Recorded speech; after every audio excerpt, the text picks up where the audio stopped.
Hey guys, it's Will here with another Sit and Talk interview with some guys with D&D here. This time showing off some art from a dude online. His link for his or her link will be down below so you can check it out. But sitting with me today after our first game of the new campaign is Paul and Brody. So if you guys want to introduce yourself and who your characters were and who your characters are. Hi there, I'm Paul. My last character was so started as a human sorcerer, but funky stuff happens and you grab the rub. Life ends and then you get another chance as a half orc warlock. And I am now playing a dwarf player. And that's about it for my character. For you, Brody? Hi, I'm Brody. I was not in the previous session, but I am in this one, and I am in the Shadowrun campaign as well. I am playing a tiefling sorcerer. My first time playing a caster in D&D. Pretty fun so far. Got real lucky there. But I am Runeby, who's a tiefling looking for who he thinks is just some friend, but is the aspect of both tactical genius and mischievity, as well as just general looking out for underdogs. So up my field of taste.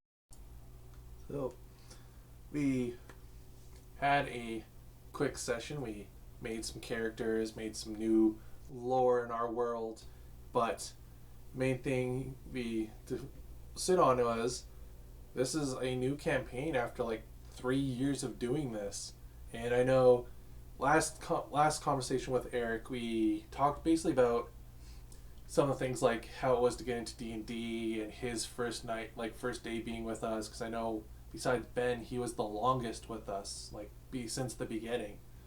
So I guess on this way to start here, what was your guys' like for your, because I know like Brody you were just starting with us in this new campaign, so this is like you're starting on the third age, which we split them into ages, and Paul you're starting since the middle of the second age, which was kind of like the campaign that a bunch of you and Dylan and the others joined on. So what was your guys' I guess for Paul first, we'll start with you. What was one of your most memorable moments slash things that you liked that happened in the original campaign you were a part of? Memorable moments, yikes. Definitely during Pathfinder, there was some very intense moments, such as the dragon fight and Eric thinking it was a good idea to climb on its tail, and then eventually meeting the bottom of the mountain a couple seconds later. Um, yeah, that was pretty big there. I'd say even just being like a high level campaign in a way, I guess, at the end of the Pathfinder portion, where we were in that weird demi-plane, that was very interesting, especially with like the just getting towards the final fight and everything. That was pretty tense, all the stuff, and even all the stuff that we did not know, 'cause everything was so void touched and all. Everything's so much unknown elements and everything. Just stuff that like you don't know what's gonna hit you next, and it's very like I didn't know there was gonna be a dragon in that at the end either, but it was there, and it ruined our day a bit. But our characters, not ourselves. But yeah, a little both. Nah, it was fun. It was fun. But yeah, just some of the bigger creatures we fought have definitely been pretty fun. I guess with you, Brody, since you've just joined, is there, and you said you've been playing the Shadowrun. I guess instead of you, because you don't really have much experience with our group to say what. Coming into it, what have been the things that you've kind of liked in character creation and playing? Was the like sort of like memory things that you liked about playing so far? Uh, well, I mean, so far there's been some decent interactions, but definitely you allowing people to influence the world through different, like allowing them to touch on the lore a bit. It definitely gets your players more involved. And I mean, of course, you're going to feel more attached to a world if you personally help develop some of it, right? So, like getting to create the aspect that Rundi's trying to find was definitely a nice touch. So for you guys who are listening here, to put in some concept here, the last campaign we did for D&D side, because we did that hodgepodge of a slept together with duct tape orc style to see if it works. was a really big homebrewed Rise of Tiamat and a 5th edition homebrew Starfinder crossover mix game. And this new campaign we're doing an oldie for some of you guys who've been around since the very beginning of Pathfinder. We're playing the Rise of the Rune Lords, and this time I'm going more from the book. I have the collector's edition of the anniversary edition, so it has like the cool slide out handouts and stuff, and the cool leather bound book that's like an artifact from the actual game. It's cool. It's worth it. I finally got to dig it out after like 10 years of it just sitting there. But going into that, so going off with your saying that you liked enjoying the creation of the world, I guess I know you're a more heavier role player because it's some of the games I've been with you, Brody. Um, what makes I guess it kind of answers this, but what kind of makes the joy out of the D&D? I know you liked the role playing. What really got you into the role playing side? Because I know a lot of people, at especially D&D adventure leagues and Pathfinder societies, they play it more as a game. They don't really role play, and people find it really hard to get out of their shell. So I guess in this question would be, what kind of got you into it? What can you kind of give to people to kind of start out, especially people that might want to play the opposite gender of who they are, or they want to play some weird mixed breed, or they might play some out there sort of homebrewed race. I mean, honestly, one of the most important steps for that is just to understand that you're going to have fun with it, you know? If it's something you want to do, go for it. That's what I got to say for if you want to play some kind of cool out there race. But definitely an easier way to look into the more role play side of it. If you're a bit afraid of getting out of your shell, just think about it this way. It's not you, it's a character you've created, and you're just along for the ride to see all the different things that they get up to. You know, the more open you are to the possibility of things, the less afraid you are of your RP failing. Another big thing to do is don't just get excited when your character does something good. Like, figure out let's say you fail at something, figure out some way to make that fun. That's righteous. I know for you, Paul, on the same topic, we had a interesting story arc with your character, especially in Shadowrun, where you straight up Mr. Steele your girl to Eric's contact, Cherry. Yeah, that was I don't know, just a good interaction to begin with, and then just what happens happens, and that's probably one of my favorite things with having characters is just letting whatever happens to your character happens and just running with it. Like, you don't know what will happen, and if something happens, just take it. The ball's in your park. Make the best of it. I guess here's another good one for you guys. I'm just kind of off the cuff here. Just a couple of questions. Um, I know Brody. I've heard some tales from you. We won't name names, but there was a certain party where we were some awesome cornflake boyos, and no one loved the blood god like we did apparently. And I know with you, Paul, you were just right after the cat scenario, we'll call it for this. But we've definitely had I've some heard. strange people come to our table, especially with I know with younger they're kind of more murdery, which is weird, but they're more murdery. What would be some information you guys might want to give to DMs or to other players or people who might see the stereotypes? I know the stereotypes are going away now because a lot of popular people are playing the games now. But what would you give to people in that sort of position or who might be uncomfortable with the scenario? How would they interact with the DM or the people who are making the game uncomfortable or making it not fun? How would you tell them how to deal with that? Well, I'd say first, one of the best things to do is definitely, if someone's definitely doing something you don't like, the best way would be to talk about boundaries and such. If you're dealing with a player as a DM, definitely talking to the player and addressing that there are more options than just, say, in this example, say a new player just murdering everything. Maybe that's what they do in their games or whatever that they play, and that's what they think D&D is about. But it's good to like tell players that they have a lot more options. Like, this is like an open world, like it's truly open. Like, you're not limited to what's in, like, example, like what's coded into a video game.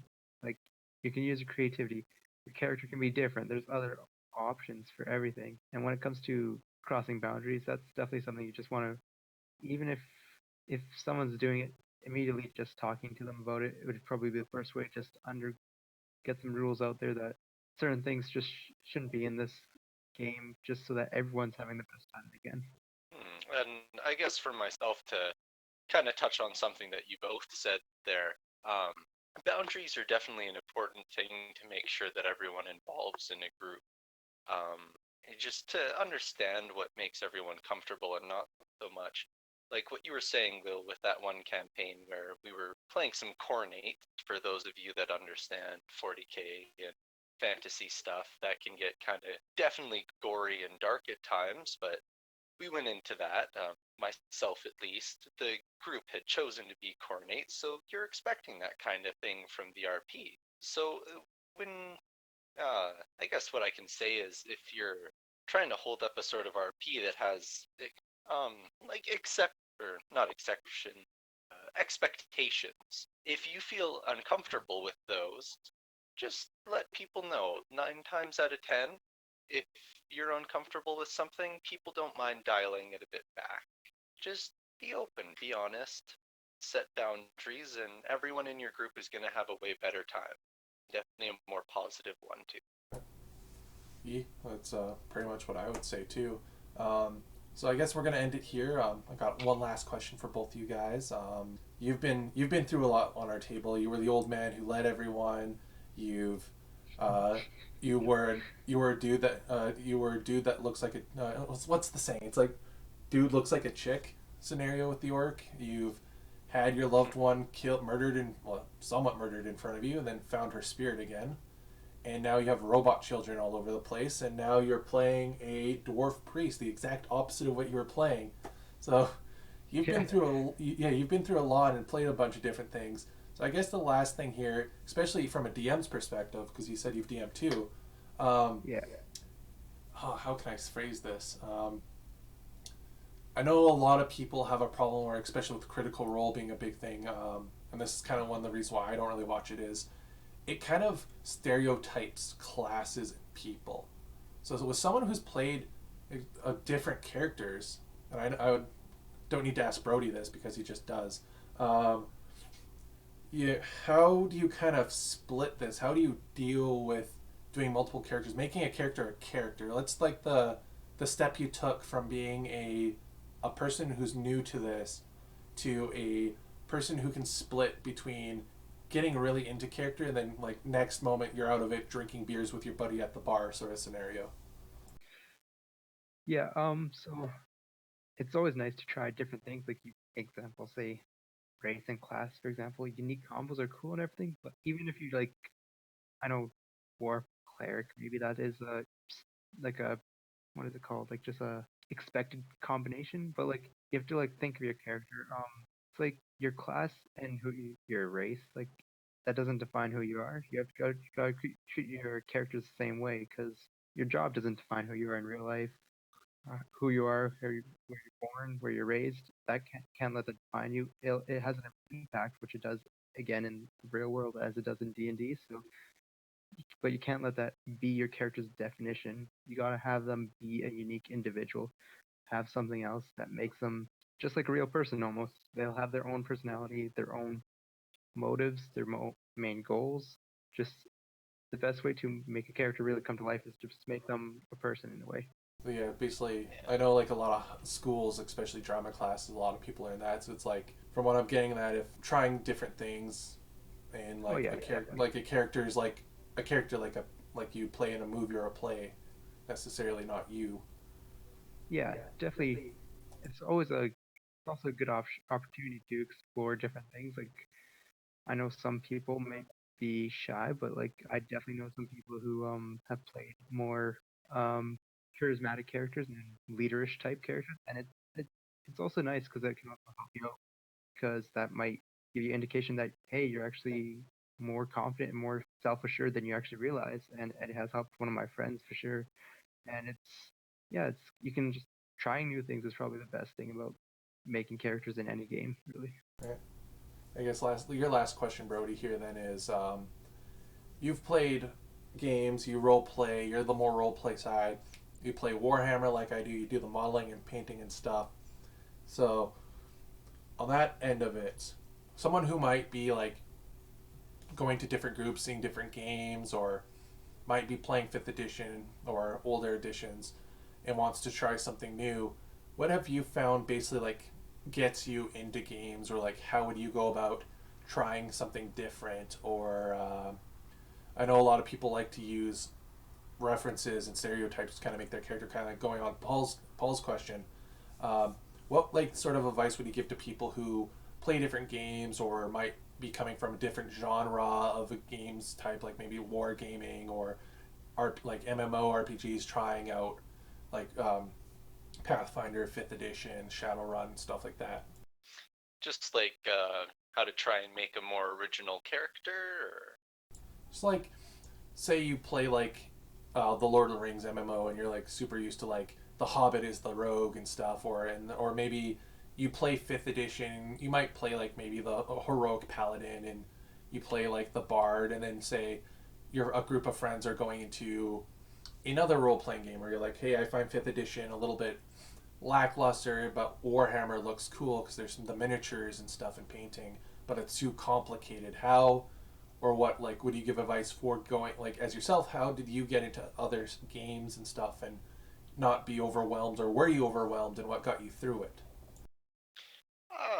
well, I mean, I'm definitely a sucker for some great storytelling and visuals. I remember what got me into Warhammer in the first place was actually an old roommate that I used to live with. I saw him painting up some of the miniatures, and I figured they'd look cool. So we talked a bit about the lore and some other stuff, and it was definitely entertaining to hear about when he gave me the first Horus Heresy book, and definitely reading about Gabriel Lorcan and some of the other events that take place in that book really drew me into the world. So definitely a thing that I find when you're trying to jump into a new medium or world to explore. Just kind of do a quick browse, try and find something that grabs your eye, and maybe do a little research into it.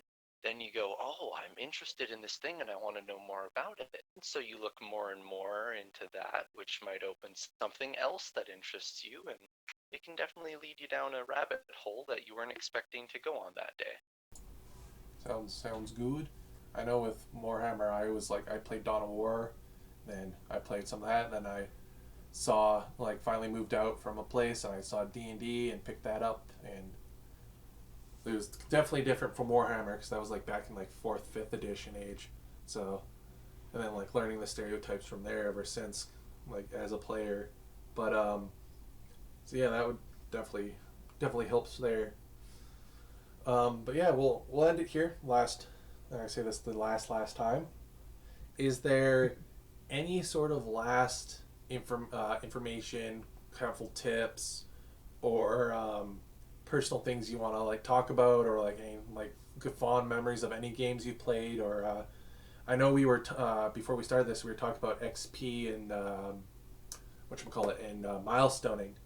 So, is there anything you guys want to talk about or say or plug or anything like that before we leave for the night? I might want to add something based on what you said in with your interview with Eric about like the whole running the book and then like completely not using the book. Sure, if you want Those to. books are definitely like I'm not disagreeing at all. I'm agreeing wholeheartedly that like I actually did this very recently. I was running a bit from a book, and I realized that the player characters that my players had, like I don't think this adventure would be good for them.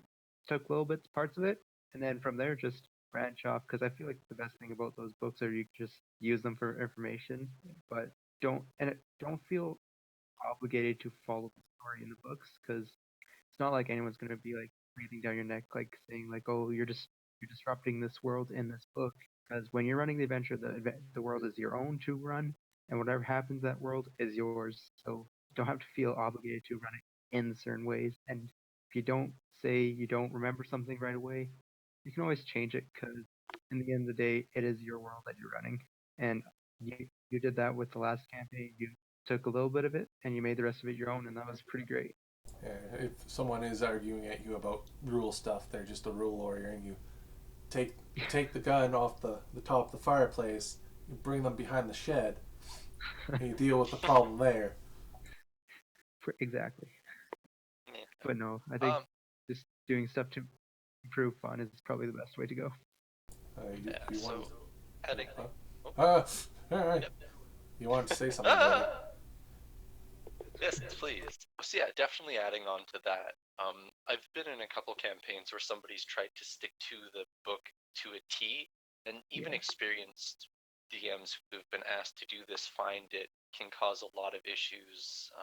Definitely, I'm thinking of I think it was Avernus we were playing. Oh yeah, that's Might the one I have was been talking about. another campaign. The main problem that comes up a lot of the time is end of the day when you're DMing with your friends is exactly that. You're there to have a cool story, and we're all there to feel cool and badass at the end. So my main thing I can say is your books are a guideline. If your players want to explore that world a bit, let them. Don't feel afraid to explore a bit. It can be a learning opportunity for everyone. And it definitely lets everyone have just more fun in general too. So that's my 2 cents on that. I guess general thing that I would have to say just as like an end tip.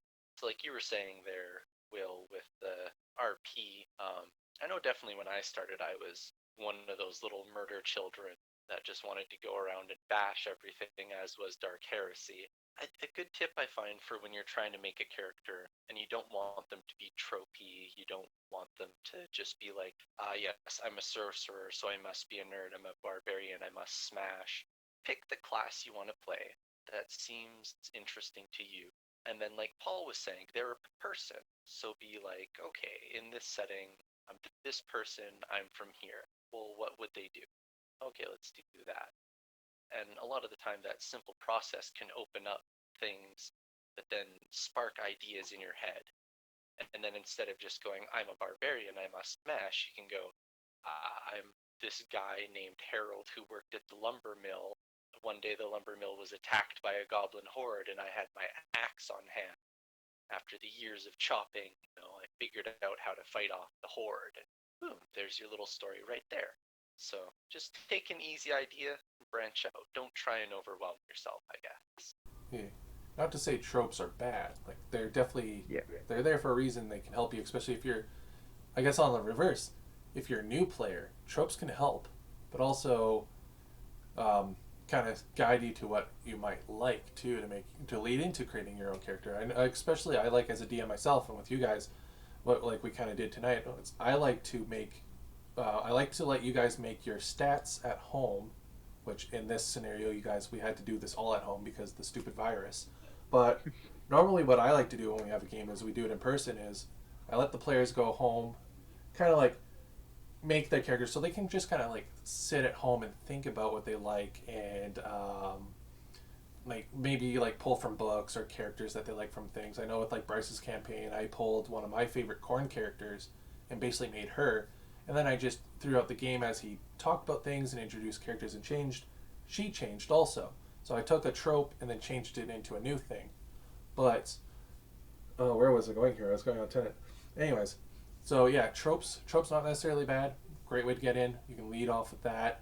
Oh yeah, talk with your DM. So yeah, creating at home. Then when you bring the blank sheet, talking with your DM, especially making a character that fits the world, because I know that's a huge problem with that table is people making super OP mid max characters and bringing it to your table, and you're just like, there's 6 sorcerers in our party, and in the lore, there's only ever 7, and none ever get together, or it's like a world-ending event. And they're just like, but I want sorcerer, I want warlock hexblade. But yeah, there's a lot of sorcerers and warlocks and dexterity-based characters. The 5th edition, one of my big gripes was it was the home of dexterity build, and maybe someday I might get all you guys on and we might talk about 5th edition and do our thoughts and things on there. But besides that, I think I'm going to call it.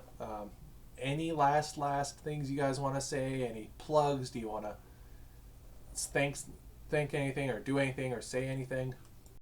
I mean, I guess just thanks for having me on. I know if I try and touch another point, I could ramble on for days and days about D&D, so it's probably a good idea to call her here unless Paul has something he wants to touch on real quick. I'd probably say about the same thing. Talking about D&D, that can go on for quite a bit of time. Thanks, Will, for having me and also running game for our table for. Well, I've been with you for. I'm gonna have to look at a calendar because it's been over a couple of years, I think. We've been going for a while. Well, Yeah. if you guys do have time, because it is 10:30 at the point of this recording, we've been going for 28 minutes. Wow. Okay. Um, Huh.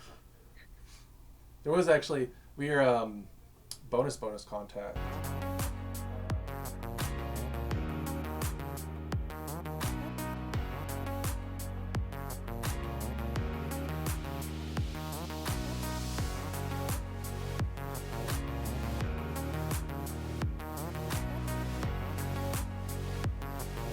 We talked about experience and points and milestones and creating characters and trying to get people to actually do their thing and get photos. And one person ended up becoming a jellyfish. So, what was your guys' quick view on experience again before we close as bonus content for our listeners? So I guess what I just said, real quick, summed up from earlier, was I definitely tend towards a more milestone-based game. Experience is all good and well on paper, but a lot of the times you can end up with just silly situations where people do something that their characters normally wouldn't, just because they need that experience. Definitely from a role play perspective, milestone is more overall rewarding to everyone involved. Just because, the fighter can fight better doesn't mean he's getting all the experience, because the bard might have found them the quest, you know? Maybe your sorcerer did something, your paladin prayed to a god, Everything matters. It's less, I killed the big thing, I'm the hero, and more everyone plays a part, which is really what you want end of the day from your sessions. Yep, pretty much that. But XP I guess makes it very, and some people will definitely like it, but like can be a bit more game like in a way. But like with at least milestone, yeah, again it's like more like what you accomplish together as a party. That like what like pushes you towards advancement more than just a fighter might be able to kill more things than say a bard, but don't think that the bard may have been helping the fighter stay alive the whole fight. So it's like a team effort, and Milestone promotes that. So that's one of the reasons I love it so much more. And don't need to focus on beating every enemy you encounter. It's not like by not beating them, you're going to be missing out on possibly a level up. Like a dragon, maybe it might be the time. It might be outclassed. Maybe you negotiate with this one instead of going for the kill, because it might be in your benefit to maybe just try talking it out, and you're not gonna get punished by like losing out on like level up or something. Which level up is fun and everything, but so much funner just to explore other options that are not you're not being forced into with XP, for example. It's I'll throw in my one here before we actually say goodbye for the last final time here. Um, is first of all, experience. What's experience and what is milestone? Experience is you do a thing. I know, and this is a big one. A lot of new DMs forget is experience isn't just given out for killing things. It's given out for, and I know Pathfinder Second Edition does a really good job for this because they have their downtime and then scenario. Tales of Equestria does as like a scene, like it's a session is labeled out like an episode of the show. So there's like a scene, the ending and the intro, and so like scenes they give you experience. So the guy who may have like instead of again the good old stereotype fighter runs in, kills everything, gets all the experience. But also on the same note, you should be giving um, the guy who talked down the sheriff so that you can sneak past the gate should get an equal amount of experience too for say you did fight him. But on the other note, what a milestone is, it can be one of usually two things, but it can be whatever you want to do. It's either you can be something big happens so you do a level up, or a big point in the story level up, or you can do what like we do, like the Pathfinder Society originally did before I got out of it was uh, every 3 adventures, so every 3 nights you come to an event, you get a point, and at the third one, like every event you get a point, and at the third one you level up. And again, this helps because like the Paul and Brody were saying is it can help stop that min-maxing murder hobo party guy who is like might not be able to fight because he wanted to roleplay his character be more weaker, or maybe the face or the tech guy depending on your setting.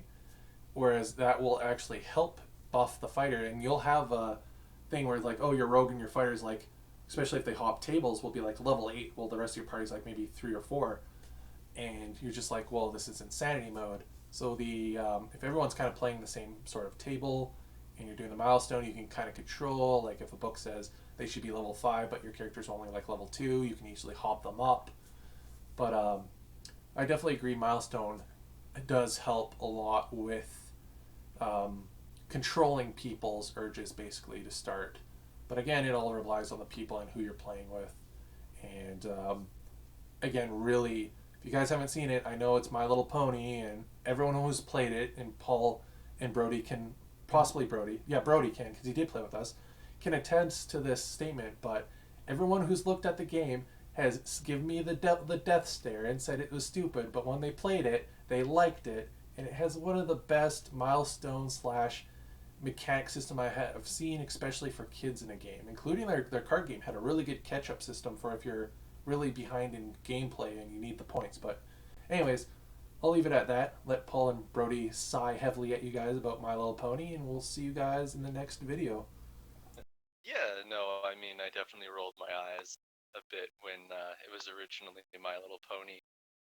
But it does have a solid system, and if you wanted to get younger people into a sort of tabletop RPG, it definitely has a good system you could translate to just about anything. Yeah, the game again. First things first, My Little Pony throw you off, but get into the game. It's another story. It's another game with a great dice system actually, and yeah, that's with like any setting or game I guess, because Pathfinder when I first played it, I was a bit skeptical about it, but you just get into the game, get into the story, and you're good. Same with Warhammer, Shadowrun. It's just once you're in, once you're in, you're in. There you go. Yeah. You get things like Eric chasing after a train because his horse didn't want to take the train, and you get like a pony swan diving into molten magma. It's not smart, but it's Or you can still do it.